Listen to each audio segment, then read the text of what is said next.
What did your girls need to know without a doubt when you were doing those 100-hour weeks? Like the one deep-seated knowledge that they needed in the midst of your work and loving them and nanny? I think that the main thing that the kids need is they need to have security. They need to Mm. know that the things that they've relied on and know are never going to go away.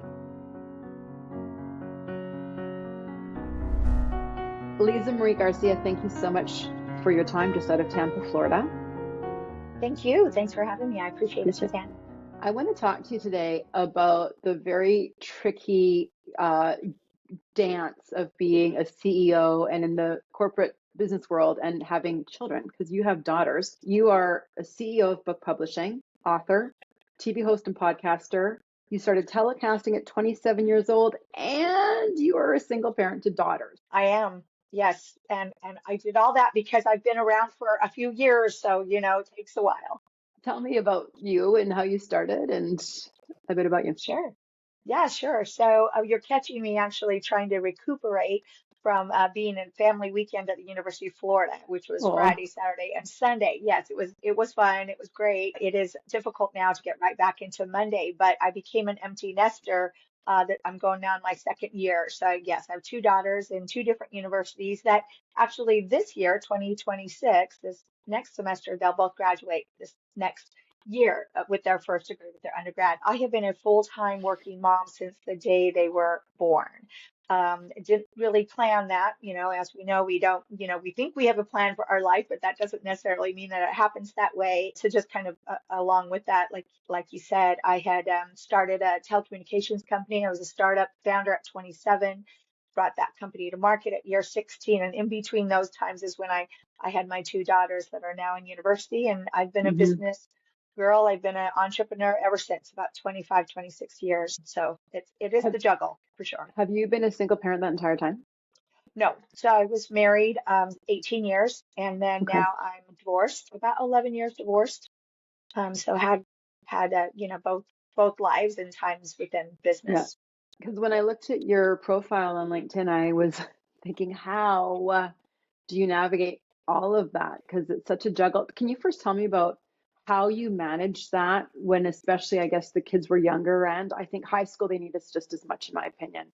How did you juggle that? Well, it definitely is a juggle. Working women, I think, get asked or speak more of maybe than men do as far as that. How do you balance it all? How do you find the Hmm. balance in that?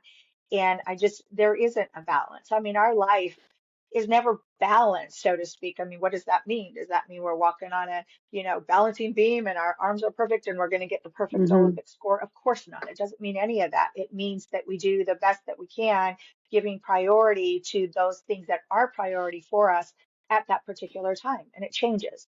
So I Right. never really liked that balance idea. And, I think of it, I don't really think of it as a juggle. I just think of it as, you always need to be walking in the direction of where you want to be. And I know that sounds really simple, but it's easy to start off in one realm, even with your company. Let's just take business, for instance, because I've been a business owner how many years? Even in business, you might decide to go down a lane for maybe a new product or service. And it seems like a good idea at the beginning. It matches your values at the beginning. But as you start to go down that road, you might come across obstacles that really should make you stop, turn around, and just forget it. But a lot of people will fight it and then they wonder how they got there. Mm. And I'm not saying it's always easy, but it's definitely kind of what I've noticed in how I live my life, whether it's meaningful parenting, like you talk about, now it's being plugged in and being a support for my daughters in their young lives that they're starting, or bringing on new team members or going in different directions with your business. It's not easy. I know there's probably people listening. They're like, yes, amen, hallelujah. It is not easy, and so it Yeah. takes deliberate action, deliberate thoughts for sure. I need to ask you, what do you think of Sheryl Sandberg's book, Lean In? It's so funny because we did talk a little bit about it, or we chatted online, you and I, about that. And that book was pivotal for me when it first came out. And then I kept step with her and saw what changed with her Mm-hmm. since then. But I'll tell you why it was pivotal for me when it first came out.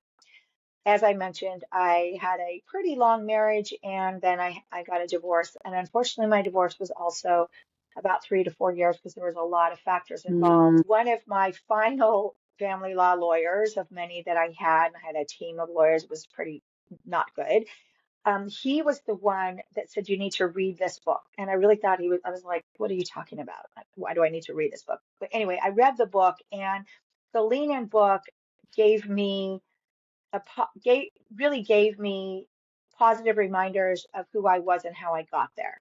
mm, And so it was very, very positive for me at that time when I really needed it, because if anyone's on here that's gone through family law litigation, it's very difficult. Can't even describe it really in some, and so I try to forget it for the most part. I, of course, watched her as she went through the death of her husband that died of yeah, cancer, I yeah, believe, and then saw the post that she said. And of course, my ears, she caught my attention, and I was happy when she said, I realized more about the plight of being a single mom. So kind of right. watched her. I'll tell you what I respect about her is that she seems to not be afraid of saying, "Hey, I think I got it wrong, Yes. Yeah. and I've changed." Yeah. And why can't we just be human and admit that? Because that is Yeah. just, we're all human. We all might have thought something in our 20s. My daughter's 20 years old. If I remember my brain at 20, are you kidding me? Right. Today. And there's nothing wrong with any of the mistakes that we made. I think what's wrong is if Mm, we try to hide it, or, you know, I don't yeah. know. That's maybe, just be Yeah. yourself. So what do you think? I I really respect I'm with you. I really respected that she came out and apologized to say Yeah, I actually didn't consider that not everybody wants to lean in and looking right, at being a single parent. Her husband died right. actually, he was on a treadmill and he fell and he was not found early enough and Oh, they found him dead on it, I oh, I think it was in forgot. Mexico. They were on holidays. And so for me, when that book first came out, I had a girlfriend say, I love this book. You can do all of it. And my good friend has bipolar disorder and she couldn't do it all.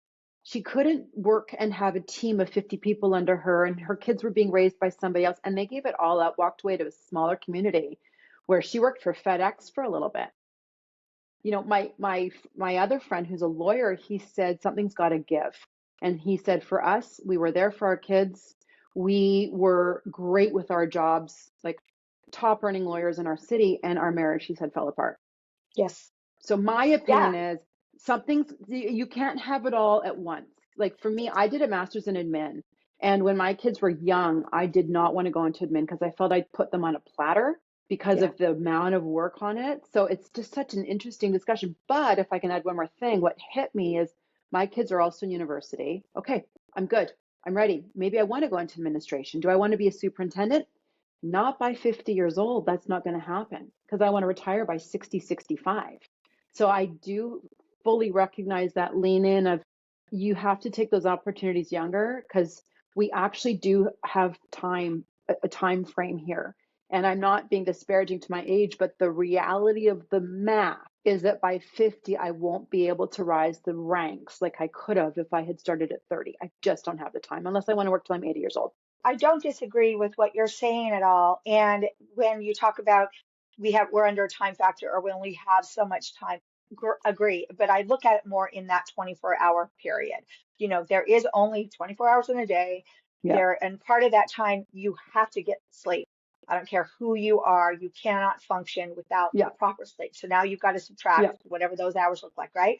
And then you've got the rest of the time. So yes, you can't do everything that you need to do, being a rock star parent, be a rock star boss, being a yeah, rock star sales development person in your company, bringing in revenue, being a rock star friend, being a yeah, rock star, daughter, and all that within those particular hours in the day. So you do, like I said, have to make choices based on what are you trying to achieve that's priority, multiple priorities in that particular time. But I think it's funny when you say, do I want, unless I will work until I'm 80, or that, there's a 50, you know, 50 some time limit in the career, or, certain milestones based on that. The only thing I'd say on that is I'd say, to me, all of that is really kind of up for change potentially.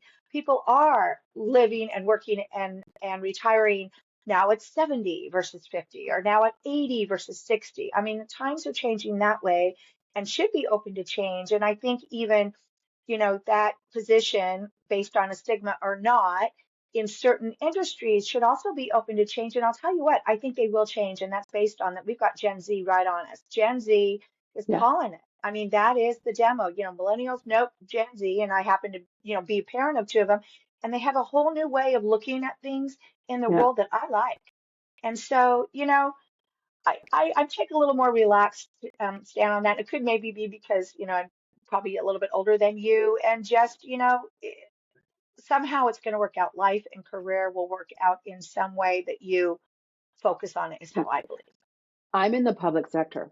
So I get Okay. full pension at 60. So those numbers in the Okay. pub, I could keep working. They usually want Fantastic. you out by 65. So I think I agree with you on industries. I think it depends maybe on the industry because in public care, Okay. I think you get the boot at Gotcha. 65. So I have full retirement at 60 because I started teaching at 23. So, but Okay. it is an interesting, everybody has to, consider like, what am I willing to give up and what can I actually manage doing? So what did you Right. choose? Like when you started at 27 years old, talk to me about just your whole, decision making of your priorities and how you navigated that, because I was a public school teacher. It's very different than you, CEO, book publishing, the areas that you and I are in are different for mothering. My kids were at my elementary school. I could work 2 days a week. Really different. Well, that's definitely a blessing. So in my first book, Never Drink Coffee During a Business Meeting, and that book actually was published by a publisher, not our company. That really put me into publishing when the whole story is told. But in that book, I talk about that I would always say, as I was married 10 years before kids, I will never have a nanny. I will never have a nanny. Well, so we know what's Yeah, going to happen. I will never have a nanny. I had a sure. full-time nanny. I Right. had a full-time nanny for 4 years. I was very lucky. She was our second nanny, but I was very lucky. She was awesome. She is a Mm. great friend of ours. My daughters were her flower girls in her weddings, eventually No, helping. Yeah. that's So, so I mean, I, great. I got lucky that she loved on my daughters and grew them and was Yeah. such an integral part of the family. So I will say, that was the way. And she had very, kind of strict hours where if I was in town, she would quit at 5 and then I would be with my daughters and do all that. And then, of course, I would work after they went to bed and, start the cycle. And then I did travel a lot then because our clients were enterprise size national, and this was before Zoom. This was where you did get on planes, and most of my clients were in the West Coast, is the good news. But on those days, she'd work whatever hours it needed at OT, to take care of them. So, I'm not going to, say, oh no, I was super mom. Well, I had to, and I would be putting in probably 100 hours a week. So you can imagine Wow. that time. Yeah, Wow. that time. I know. Yeah. I don't know. I must have had the energy. I was young. I was 20s and 30s. But How old were you when you had your girls? so I was 37 with Okay. my first Okay. daughter. Yeah. So, 10 years married, and it did not make sense to me to and that it didn't make sense to me to stop my company because I wanted to have kids. Mm. I mean, we were in an amazing place, and it wasn't that idea where you had a plan when you started a company that your exit strategy was in year 5 and what you were going to, when you were going to bring your company to market. It was a different environment. And so, and I held that company, brought it to market in year 16. So the girls were, 6, by then, 6 and 7.5. So So, looking back at that time, what are your emotions around that now? They're in their 20s. as far, I plugged myself in even when I had a nanny, and I'm proud of myself that I'm proud that I did. Of Mm. course, I did it because, you're in love with these creatures. And so what that Yeah. meant for me was my team knew that every Wednesday morning my schedule was blocked out because it was Wiggle Wednesday. So I blocked my calendar out. Mm. We didn't even have Google Calendar, but whatever, it was Outlook, probably Calendar.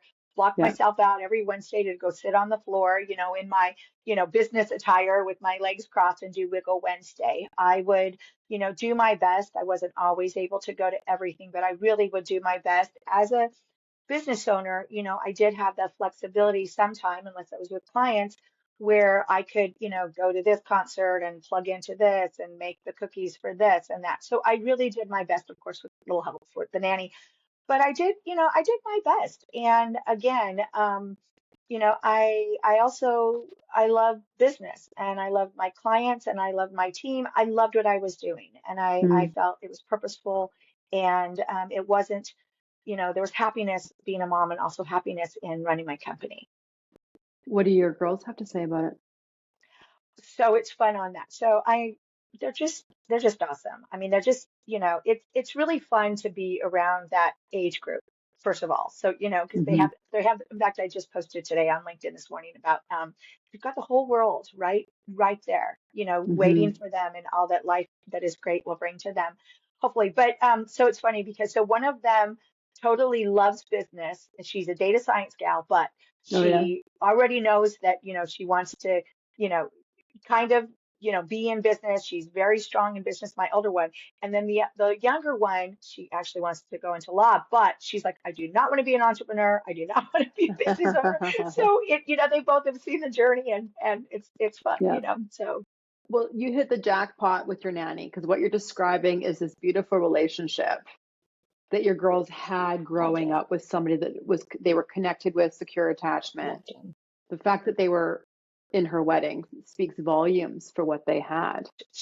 You're 100% right. We hit the jackpot. We just went Yeah. and visited her. Not that she's in Seattle, and her husband, her second husband, and their two kids, and we spent just a day, and she just loved them. Yeah, and they loved her. Yeah. And my Yeah. second daughter, I mean, she met us at the hospital, so she had her from birth to birth.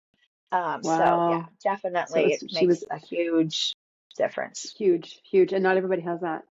Yes, Like I know. it's hard to find a good nanny. So Yeah. I want to ask you about this whole thing of taking things for ourselves as women with children. I speak because I did a PhD.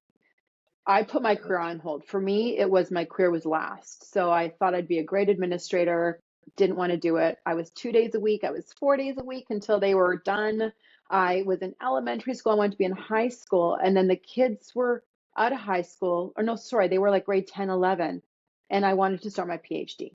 And I thought, this is my Wow. time. Like I've put this off, and it looked like I had an easier position at the time that I could take it on. So my intentions were this isn't going to affect the kids too much. But my daughter has been very candid with me about me being busy when she needed me the most, she said, which Mhm. is really oh, so hard to It's a hear. dagger. It's And a dagger. right, it was a dagger, and it came up about a year after it. And she watched me. I did 12-hour days, but we'd go travel for a month. So I was preparing, but it was one of those things where I was like, this is my time now. I want to do this, and I can do this still being present for my husband and children. My husband, I talked about it. It was not supposed to be as busy as I thought it would be. Who knew? Like for anybody thinking of doing a PhD, like brace yourself. And just her response later. What do you think How about old was just she when how old was she when she said that? probably 18? And I was working on it when she was about probably 14 to 18, roughly Okay. 15 to Well, 8. Yeah. I mean, so first of all, so again, my daughters are 19, and almost she'll be 21 in February. So they're right in that age group. And the thing about that age group, and I don't care if they're the best, sweetest, kind-hearted, smart, mature girls in the world, in that age group, it is all about them. It is. They That's can't help it. true. It is Yeah, it's a all about teenage them. thing. It's a teenage thing. Right, it is, and it's a young, Yeah. and that's a good thing, right? I mean, there, people put down ego and all of that. Too much ego or wrong directed ego is not good, but enough of it, I say use for the good, use your ego for the good is a great thing, and it's why people are successful and Hmm. people aren't successful. But what my point is there is that I would get, complaint after complaint and criticism after criticism from my daughters when it would be that I might be picking them up, and I might be on a call, right, with a client, or I might say we have to, go somewhere when we were on a trip because of something having to do with work. I mean, just all the time, where I would always tell them, what time is it? And they hate it when I say that because now they know. Basically, I'm saying, what time is it? And I make them tell me, is it 8 to 5, Monday through Friday? Because those are standard hours, and they know that. That's standard business hours. Does your mom work that? And they like roll their eyes because they know I work, probably 5 to 9, 7 days a week. Yeah. But just to remind them that, look, this is how I'm accomplishing what I'm accomplishing while we're still together. And you can, be patient about my 30 minutes on a Zoom call while I'm with you, and I Hmm. don't need to hear it. But even now, they will, complain a bit, and I just have to say that, what time is it? And then they're just like, Mm. oh, she's right. Well, and the other thing So too, you're raising girls that are watching you that's true. stand up and fly. Your girls are watching you.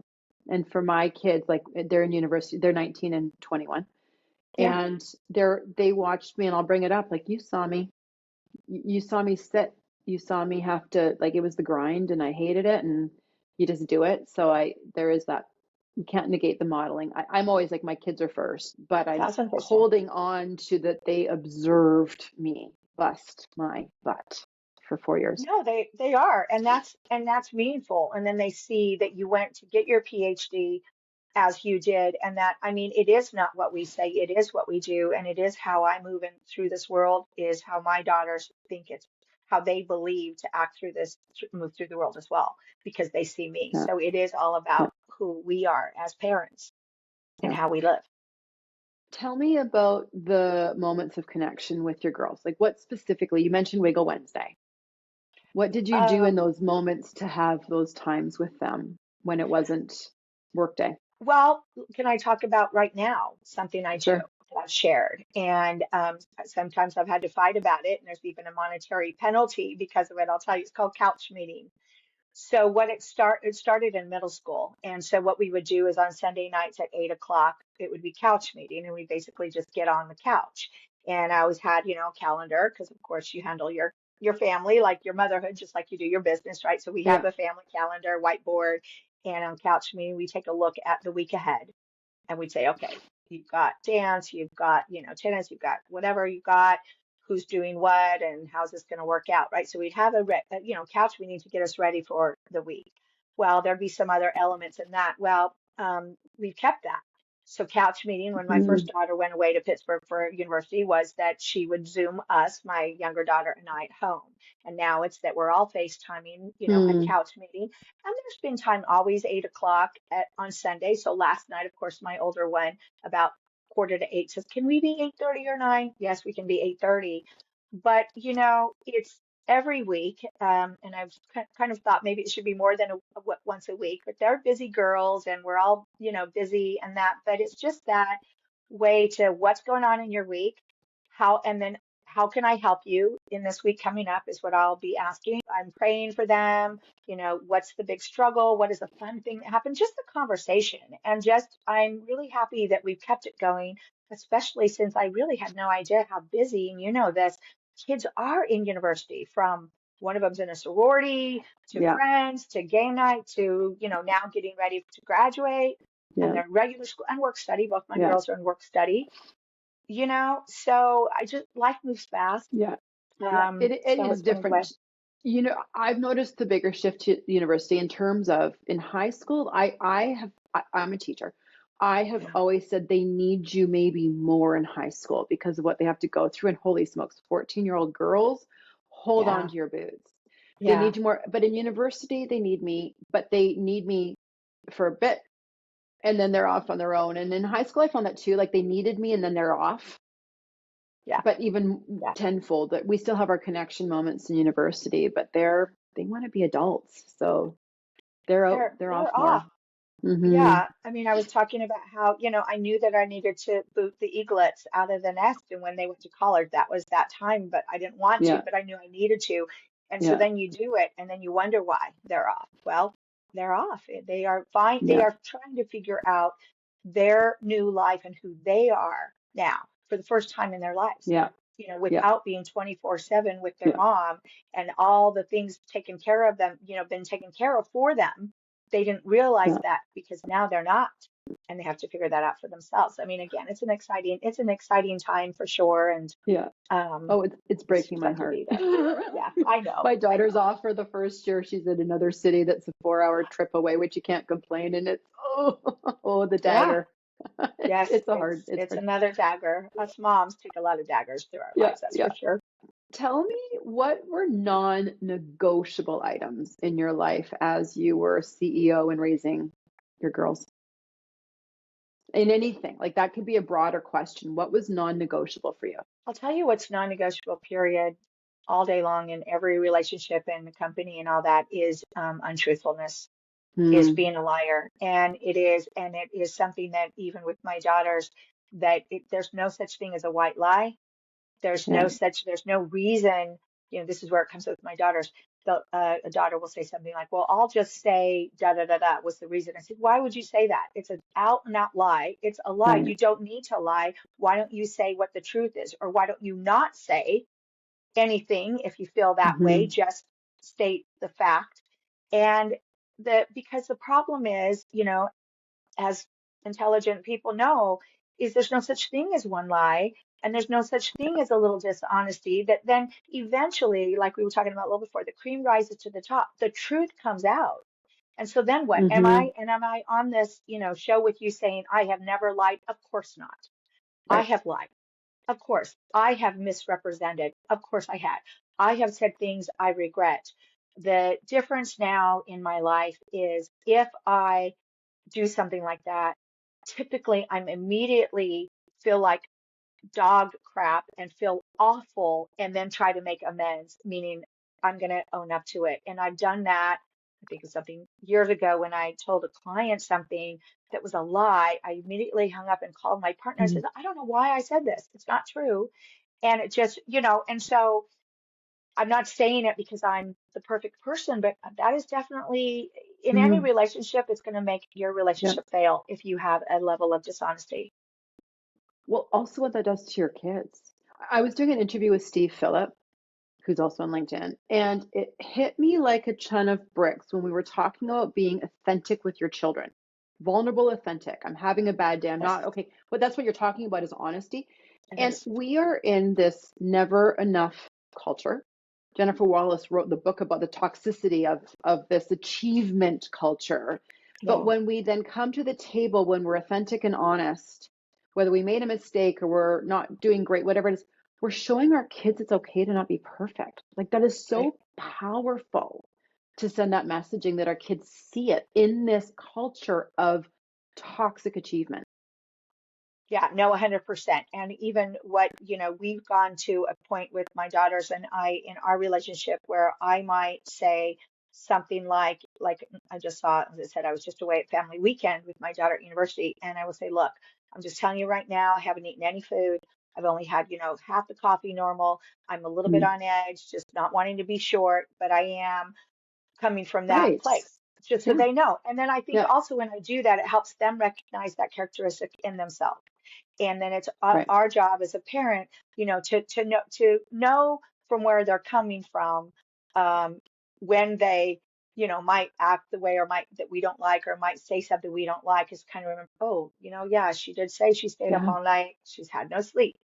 Yeah. So, Yeah. again, it's just we're human beings that have, our own issues and are doing the best we can. And I think, people get hung up on so much. They get hung up on people's the way they speak to them or what they say or what they look like or where they live. It's like, why do we get hung up on any of that?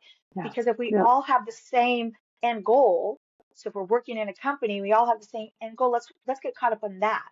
Let's Hmm. start looking at that and then just give each other a little bit of grace and patience and understanding because we're all on the same team. And I'll say Hmm. that even as our family team, we're all on the same Yeah. team. Why you be kinder to your sister? We're on the family team. And Yeah. I know it seems simpler than it is in life, but I try to But focus it's on that connection. You're talking about connection. connection. You're talking Yeah. about authentic connection and secure attachment with relationships. Yes. Before we get into my three wrap up questions I always do, here's my last big question that actually could be like a 2 hour long discussion. So we're going to, in Uh-oh. 5 minutes or less, how does your faith come into your career and your mothering? Because I know it is deep for you. It is deep. And you were That's the very word. vocal about being a committed Christian. I'm just curious to know how your faith comes into this because I it's so we're am. so linked with our faith. Well, we are. And, my belief is, God is there whether you acknowledge him, know him, listen to him, even care about him. He's always there and he's always been Hmm. there in my life. I didn't do really any of those things until I relocated from Seattle to Tampa. So I've been on Hmm. this now 11-year journey while I've been here where God has made himself very apparent in my life and I have reciprocated by getting to know his character more. So, and once you know that, once you recognize his voice, once you let him speak to you, once you see how he guides your life in every area, from business to professional relationships to family relationships to motherhood, once you see that and feel that and experience it, there's no going back. Mm. So that is why I am a faith-based professional. I will always raise my hand and say, I love Jesus 100%. And that wasn't me 11 years ago. Mm. It wasn't. I really actually, in my first company, I really believed that church and business were separate and that Okay. was a part of you, but it wasn't you. Now I believe it the exact opposite. Foundational for you. Yes, It's your 100%. foundation. I always do 3 wrap-up questions to take us back to our first goal of like just exploring this, how we can be in especially corporate world and working world as moms. I want to know if I were to go on the street and find your daughters, what would they say about you as their mother? You're going to make me cry here. I cry all the time if it makes you feel better. I often I cry would. in podcasts. Go ahead. Crying's therapeutic. I have had some opportunity to overhear or hear a little bit. And they say things like she's really hardworking, and they Yeah. say that they know that I love them a ton, and they Mm, know that, and the other part is they know I've sacrificed a lot for them. Um, and sometimes now that they're the age they are, I'm like reminding them, it's $26,000 that will finish. That's my last bill for my oldest daughter yeah. this year, like 9 months. Wow, think about the better car I could have. So now I kind of look at, but that's, I kind of, push it in a little bit more. But I think that's what they would say. And they also know I love Yeah. God. In fact, one of them will say, or they'll probably, one of them at least always says, you're religious, which I don't love that word, but they'll say that. I was talking to a really great psychologist who said he's never seen a family where when the kids are unconditionally loved and rooted in that love, that things could go awry. Even if they're Mhm. struggling as teenagers, see, those relationships stay solid just because of that love that comes from the parent. If it's a parent that is loving and leaning into their kids, and that is their connection priority. Try not to Okay, cry here, but no. next question. Next question. Okay.